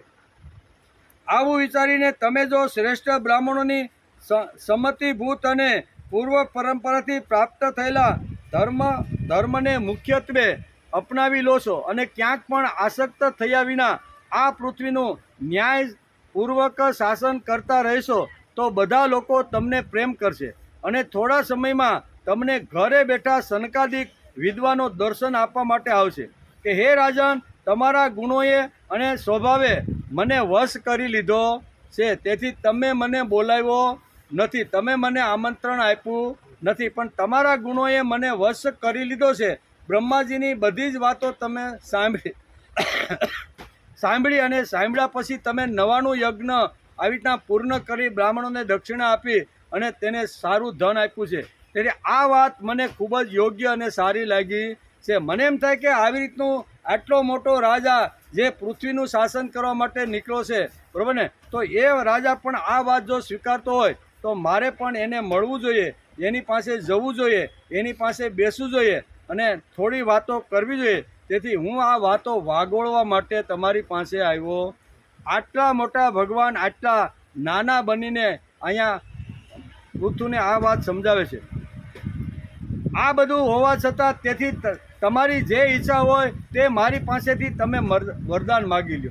ભગવાન કહે છે કે હવે મારાથી રહેવાતું નથી. તમે એટલા શુભ કર્મમાં જોડાઈ ગયા છો. આ શુભ કર્મમાં સંપત્તિ અથવા ઘણા બધા આવી રીતની જરૂર પડતી હોય છે. તેથી તમે મારી પાસે કોઈ વરદાન માગી લો. આ ક્ષમા વગેરે ગુણો વિનાના યજ્ઞ, તપ અથવા યોગ વડે મને પામવો એ સહેલું નથી. હું તો તેમના જ હૃદયમાં રહું છું કે જેમના ચિત્તમાં સમતા રહે છે. જ્યાં સમતા હોય છે ત્યાં જ મારું સ્થાન હોય છે. તેથી તમે મારી પાસેથી કોઈ પ્રકારનું વરદાન તમે માગી લો. આમ કરીને 15 શ્લોકની અંદર ભગવાન વિષ્ણુ અત્યારે રાજાને કહે છે. શ્રી મૈત્રેયજી કહે છે કે હે વિદુરજી, સર્વ લોકોના ગુરુ શ્રી હરિના આ પ્રમાણે કહેવાથી વિશ્વવિજય મહારાજ પૃથ્વીએ તેમની આજ્ઞા માથે ચડાવી. દેવરાજ ઇન્દ્ર પોતાના કર્મથી લજવાઈને એમના ચરણોમાં નમી પડ્યો. કારણ કે દેવરાજ ઇન્દ્ર પણ અહીંયા વિષ્ણુ ભગવાનની સાથે આવ્યો હતો. વિષ્ણુ ભગવાને જ્યારે આ બધી વાત કરી ત્યારે દેવરાજ ઇન્દ્રને થયું કે મેં પણ મોટી ભૂલ કરી છે. આ કાંઈ પોતાની કીર્તિ કે મારી ગાદી ઉપર બેસી અને મારું રાજ્ય હડપ કરવા માટે યજ્ઞ કરતો નહોતો, પણ એને પૃથ્વીને સુજલામ સુફલામ બનાવી હતી. આગળનો રાજા જે વેન હતો એને બધું ખતમ કરી નાખ્યું હતું. એને જો પાછું ઊભું કરવાનું હોય તો યજ્ઞનો માધ્યમ ખૂબ જ અગત્યનું છે. તેથી અહીંયા ઇન્દ્ર પણ પોતાની ભૂલ કબૂલ કરે છે. ભૂલ કબૂલ કરે છે એટલું જ નહીં, પણ રાજા પૃથુના પગમાં પડવા માટે જાય છે. તો રાજા પૃથુ વિચાર કરે છે કે આ તો ઇન્દ્રનો પતિ છે, શું કહેવાય, ઇન્દ્ર એટલે કે સ્વર્ગનો પતિ છે નહીં, પોતે ઇન્દ્ર છે. આવડા મોટા માણસને મારા જેવા સામાન્ય રાજાના પગમાં નમાવાય નહીં. તેથી એકદમ ઝડપથી પૃથ્વીરાજા ઊભા થઈ ગયા અને નમતા પહેલાં ઇન્દ્રને બાથ ભરી અને ભેટી પડે છે. આને કહેવાય સમાધાન. શરણોથી નમી પડવા જતા હતા ત્યાં જ તેમને રાજાએ પ્રેમપૂર્વક છાતીએ લગાડી દીધા અને મનની મલિનતા કાઢી નાખી. મનની મલિનતા હતી એ અહીંયા ઇન્દ્રિય કાઢી નાખી. પછી મહારાજ પૃથુએ વિશ્વાસમાં ભક્તવત્સલ ભગવાનની પૂજા કરી અને ક્ષણે ક્ષણે ઉભરાતા ભક્તિભાવમાં નિમગ્ન થઈને પ્રભુના ચરણો પકડી લીધા. શ્રી હરિ ત્યાંથી વિદાય થવા ઈચ્છતા હતા, પણ તેમને પૃથુ પ્રત્યે એટલો બધો વાત્સલ્ય ભાવ હતો કે તેણે તેમને રોકી લીધા. તેઓ પોતાના કમળદળ જેવા નેત્રોથી તેમને જોતા જ રહી ગયા અને ત્યાંથી જઈ શક્યા નહીં. આદિરાજ મહારાજ પૃથુ પણ એની આંખોમાં પણ અશ્રુ ભરાય આવવાના કારણે ભગવાનના દર્શન પણ કરી શક્યા નહીં અને કંઠ ગદગદ થઈને જવાના કારણે કંઈ બોલી શક્યા પણ નહીં. તેમને છાતીએ લગાડીને ઘણીવાર સુધી પકડી રહ્યા અને હાથ જોડીને જેમના તેમ ઊભા રહી ગયા. શ્રી પ્રભુ પોતાના ચરણ કમળોથી પૃથ્વીને સ્પર્શ કરીને ઊભા હતા. તેમના હાથનો અગ્રભાવ ગુરુજીની ઊંચી ક્રોધ પર મૂકેલો હતો. મહારાજ પૃથુ આંખોમાં આંસુ લૂસીને અતૃપ્ત નજરે તેમને જોતા રહીને આ પ્રમાણે કહેવા લાગ્યા. એમ કરી અને અહીંયા ભગવાન વિષ્ણુની અત્યાર સુધી તો ભગવાન વિષ્ણુને બરોબર આવી રીતનું સ્તુતિ કરી શક્યા નહીં, પણ જ્યારે સ્વસ્થ થયા ત્યારે બે હાથ જોડીને ભગવાન વિષ્ણુની સ્તુતિ કરે. 23 થી 31 શ્લોકની અંદર આ સ્તુતિ 9 શ્લોકની અંદર અહીં પૃથ્વીરાજાએ અહીં ભગવાન વિષ્ણુની સ્તુતિ કરી છે. એ થોડીક આપણે સમજી લઈએ. મહારાજ પૃથુ બોલ્યા કે હે મોક્ષપતિ પ્રભુ, તમે વરદાન આપનારા બ્રહ્મા વગેરે દેવતાઓને પણ વરદાન આપવામાં સમર્થ છો. કોઈ પણ બુદ્ધિમાન મનુષ્ય તમારી પાસેથી દેહાભિમાનીઓ માટે યોગ્ય પદાર્થો કેવી રીતે માગી શકે?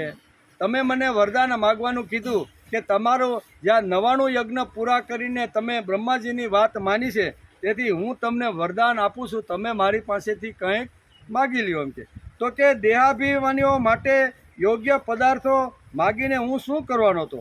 એ પદાર્થ તો નારકી જીવોને પણ મળે છે, તેથી હું તે તુચ્છ પદાર્થો વિષયો તમારી પાસેથી માગતો નથી. આવા વિષયો તો જ્યાં સુધી વિષયો છે ત્યાં સુધી આનંદ, પણ વિષયો જ્યારે પૂરા થશે ત્યાં તો એની સ્થિતિ આવવાની છે, તેથી એને મારે જરૂર નથી.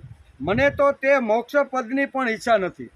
મને મોક્ષ મળે એવી પણ મારી ઈચ્છા નથી કે જેમાં મહાપુરુષોના હૃદયમાંથી તેમના મુખ દ્વારા નીકળેલો આપના ચરણ કમળનો મકરંદ નથી, જ્યાં તમારી યશગાથા સાંભળવાનું સુખ મળતું નથી. તેથી મારી તો એ જ પ્રાર્થના છે. મારી તો એ જ પ્રાર્થના છે કે તમે મને 10,000 કાન આપો. જ્યાં તમારી કથા કોઈ પણ જગ્યાએ તમારા નામની કથા ચાલતી હોય, તમારા નામનું સ્મરણ ચાલતા હોય, તમારા નામની ભક્તિની વાતો ચાલતી હોય, તો દરેક જગ્યાએ મારા કાન ત્યાં ફરવા જોઈએ અને તમારી કથા શ્રવણનું અમૃત મારા હૃદયની અંદર ઉતરવું.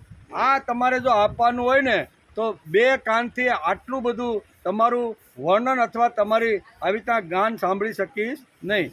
કમળમંદ રૂપી અમૃત કરણોને લીધે મહાપુરુષોના મુખેથી જે વાયુ નીકળે છે તેનામાં જ એટલી શક્તિ હોય છે કે તે તત્વને વિસરી ગયેલા કુયોગીઓને ફરીથી તત્વનું જ્ઞાન કરાવી દે છે. તેથી તમને બીજા વરદાનોની કોઈ આવશ્યકતા નથી. હે ઉત્તમ કીર્તિમાન પ્રભુ, સત્સંગમાં મારી માંગલ્યપૂર્ણ સુકીર્તિ દેવવસાત એકવાર પણ પશુવત બુદ્ધિવાળો મનુષ્ય સાંભળી લે તો ભલેને તે તૃપ્ત થઈ જાય, પણ ગુણગ્રાહી મનુષ્ય તેને કેવી રીતે છોડી શકે? બધા પ્રકારના પુરુષાર્થોથી સિદ્ધિ માટે સ્વયં લક્ષ્મીજી પણ તમારી સુકીર્તિ સાંભળવા ઈચ્છે છે. આથી તેઓ ખૂબ જ ઉમળકાથી ગુણોનો સંગ્રહ કરવાની ઈચ્છાથી આપને વર્યા છે.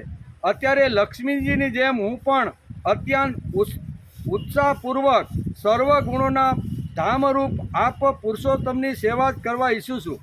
પરંતુ કદાચ એવું ન બને કે એક જ પતિની સેવા મેળવવાની સ્પર્ધા થવાના કારણે તમારા ચરણ કમળોમાં જ મનને એકાગ્ર કરનારા તમારા બંનેના ઝઘડા થઈ જાય. હું તમારો સેવક બનીને તમારી સેવા કરું અને લક્ષ્મીજીને પણ થાય કે આ મારી સેવા કરવા વચ્ચે ક્યાં પડ્યો, એટલે તમારા બે વચ્ચે ઝઘડા ન થાય. દૂરથી રહીને તમારી સેવા કરવા હું માગું છું. સેવા એટલે વ્યક્તિગત જીવન આધ્યાત્મિક બનાવવાનો જે પ્રયત્ન કરે એને સેવા કહેવાય. કૌટુંબિક જીવન ભાવવાહી બનાવવાનો જે પ્રયત્ન કરે તેને સેવા કહેવાય. અને સમાજ જીવન ઈશ્વર તરફ વળે, પ્રભુ તરફ વળે અને એના માટે રાત દિવસ જે પ્રયત્ન કરે આને ખરી સેવા કહેવામાં આવે છે. આ ત્રણ પ્રકારના સિદ્ધાંતો શાસ્ત્રકારો આપને સમજાવે છે કે વ્યક્તિ હોય, કુટુંબ હોય કે સમાજ હોય, ત્રણે ત્રણના ઉત્કર્ષ માટે કોઈ પણ પ્રકારની અપેક્ષા રાખ્યા વગર જે કામ કરવાની જે વાતો છે એ વાતો જ અહીંયા સેવા માટે વપરાય છે. એટલે કે નિષ્કામ કર્મયોગની વાતો અહીં બહુ સરસ રીતે સમજાવે છે. પછી કહેશે કે એટલે કે ત્યારે આગળ કહેશે કે તેથી જ નિષ્કામ મહાત્માઓ જ્ઞાન પ્રાપ્તિ થઈ ગયા પછી પણ તમારું ભજન કરે છે.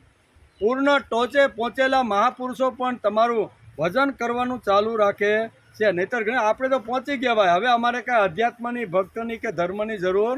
ઘણા લોકો ઘણી રીતે આવી રીતની વાત કરતા હોય છે કે ભાઈ અમે તો ખૂબ આટલા વર્ષ સુધી કર્યું, હવે અમે પહોંચી ગયેલા છે એટલે હવે અમે ભક્તિની જરૂર નથી. વેદ વ્યાસ અહીં બહુ સરસ રીતે સમજાવે છે. અને અત્યારે અહીંયા પૃથ્વીરાજા પણ બે હાથ જોડીને 9 શ્લોકની અંદર સ્તુતિ કરતા વિષ્ણુ ભગવાનને કહે છે કે તમારી સુધી પહોંચેલો માણસ પણ એને પણ ભક્તિ છોડવી જોઈએ નહીં. એટલે કે ભક્ત વત્સલ ભગવાન જે બની ગયો છે તેમણે પણ તમારામાં ચિત્ત ચાલુ રાખીને અંત સમયે તમારા ચરણ કમળનું આવી રીતનું સ્મરણ કરવું જોઈએ. હું પણ કશે ઈચ્છા વિના તમારું ભજન કરું છું. તમે મને જે કહ્યું કે વરદાન માગો તે તમારી આ વાણીને તો હું સંસારના મોહમાં નાખનારી જ માનું છું. આ શું તમારી વેદરૂપ વાણીએ પણ જગતને બંધનમાં જ નાખેલું છે. જો તે વેદરૂપી વાણી દોરડાથી લોકોને બંધાયેલા ન હોત તો તેઓ મોહાધીન થઈને સકામ કર્મો શા માટે કરત?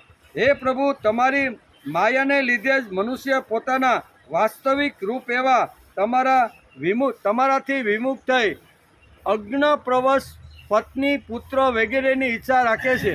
તો પણ જેમ પિતા પુત્રની પ્રાર્થનાની અપેક્ષા રાખ્યા વગર પોતાની મેળે પુત્રનું કલ્યાણ કરે છે, તેવી જ રીતે તમે પણ અમારી ઈચ્છાની અપેક્ષા રાખ્યા વગર જ જેનાથી મારું કલ્યાણ, મારું હિત થાય તે આપ કરતા રહો, એટલું જ મારે તમારી પાસેથી માગવું છે. આમ કરીને 9 શ્લોકની અંદર અહીંયા પૃથ્વીરાજાએ ભગવાન વિષ્ણુની સ્તુતિ કરેલી છે.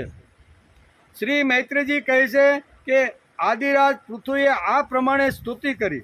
તેથી સર્વ સાક્ષી શ્રી હરિએ તેમને કહ્યું કે હે રાજન, મારામાં તમારી ભક્તિ થાઓ. ભગવાન વિષ્ણુએ કીધું કે મારામાં તમારી ભક્તિ થાઓ. મોટા સૌભાગ્યની વાત તો એ છે કે તમારું ચિત્ત આ પ્રમાણે મારામાં જોડાયેલું છે. આવું થવાથી તો મનુષ્ય સહજમાં પણ મારી તે માયાને પાર કરી લે છે કે જે છોડવાનું અથવા જેના બંધનમાંથી છૂટવાનું અત્યંત મુશ્કેલ છે. હવે તમે સાવધાનીપૂર્વક મારી આજ્ઞાનું પાલન કરતા રહો. પાલક હે નરેશ, જે મનુષ્ય મારી આજ્ઞાનું પાલન કરે છે તેનું સર્વત્ર મંગળ જ થાય છે. મેં જે આજ્ઞાઓ કરી છે, શાસ્ત્રમાં મેં જેનું વિધાન કર્યું છે એ પ્રમાણે જીવન જીવવાનો જે લોકો પ્રયત્ન કરે છે એ બધાનું કલ્યાણ અને મંગળ જ થાય છે. તેથી તમે મેં જે કીધેલી વાતો છે એના ઉપર ધ્યાન રાખી અને તમારા કલ્યાણનો માર્ગ તમે ઉપાડી લ્યો. શ્રી મૈત્રેયજી કહે છે કે હે વિદુરજી, આ પ્રમાણે ભગવાને રાજર્ષિ પૃથુના સારગર્ભિત વચનોનો આદર કર્યો. પછી પૃથ્વીએ તેમની પૂજા કરી અને શ્રી પ્રભુ તેમના પર બધી રીતે કૃપા કરીને ત્યાંથી પ્રસ્થાન કરવા તૈયાર થઈ. આવી રીતના ભગવાન જે વિષ્ણુ અહીંયા રાજા શું કહેવાય સ્વર્ગના રાજા ઇન્દ્ર સાથે જે આવ્યા હતા, એટલે કે હવે આટલી મોટી ચર્ચા થઈ, બધી વાતો થયો, ભગવાન પોતે જવા માટે તૈયાર થઈ ગયા. ત્યાં મહારાજ પૃથ્વીએ જે દેવતાઓ, ઋષિઓ, પિતૃઓ, ગંધર્વો, સિદ્ધો, ચારણો, નાગો, કિન્નરો, અપ્સરાઓ, મનુષ્ય અને પક્ષીઓ વગેરે અનેક જાતના પ્રાણીઓ તેમજ ભગવાનના પાર્ષદો આવ્યા હતા, તે બધાનું ભગવત બુદ્ધિથી ભક્તિપૂર્વક વાણી અને ધન વડે હાથ જોડીને બધાનું પૃથુરાજાએ પૂજન કર્યું. ત્યારબાદ તે બધા પોતપોતાના સ્થાને સિધાવી ગયા. ભગવાન અચ્યુત પણ રાજા પૃથુ અને તેમના પુરોહિતોના ચિત્ત ચોરીને પોતાના ધામમાં સિધાવી ગયા. ત્યાર પછી પોતાનું સ્વરૂપ બતાવીને અંતર્ધ્યાન થયેલા અવ્યક્ત સ્વરૂપ દેવાધિદેવ ભગવાનને નમસ્કાર કરીને મહારાજ પૃથુ પણ પોતાની રાજધાનીમાં ચાલ્યા ગયા અને રાજા તરીકેનો જે સમાજ ઉપયોગી અથવા સમાજને ઉપયોગ માટેના જે કર્મ હતા એ કર્મનો આરંભ કરી દીધો. મહાપુરાણે પારમહંસ્યા સંહિતાયા ચતુર્થ સ્કંદે વિશોદશાધ્યાય ચોથા સ્કંદ અંતર્ગત પૃથુ ચરિતમાંનો 20મો અધ્યાય સમાપ્ત થયો. 20મા અધ્યાયની અંદર અહીંયા 38 શ્લોક લખ્યા હતા. એમાં એક તો ભગવાને અહીંયા જે 15 શ્લોકની અંદર જે તત્વજ્ઞાન અહીંયા શું કહેવાય પૃથુરાજાને સમજાવ્યું, એ બહુ સરસ રીતે સમજાવ્યું. ત્યાર પછી અહીંયા ભગવાન વરદાન માગવાની પણ વાત કરે છે, ત્યારે કે મારું ચરણ અથવા મારું ચિત્ત તમારાની અંદર જ રહે, એના સિવાય મારે બીજું કાંઈ જોતું નથી. પછી 9 શ્લોકની અંદર અહીંયા પૃથુરાજા ભગવાનની સ્તુતિ કરે છે કે ભગવાન તમે કેવા છો. આ બધું વર્ણન 38 શ્લોકની અંદર વેદવ્યાસે સ્કંદ 4 અને અધ્યાય 20ની અંદર સુંદર રીતે વર્ણવ્યું છે. એ આપણે આપણી બુદ્ધિ પ્રમાણે સમજવાનો પ્રયત્ન કર્યો, બરાબર ને. આજે થોડોક આપણે 10 મિનિટ વહેલું ઉઠવાનું એટલા માટે છે કે અહીંયા કાર્યક્રમ 4 વાગ્યાનો છે, બરાબર ને.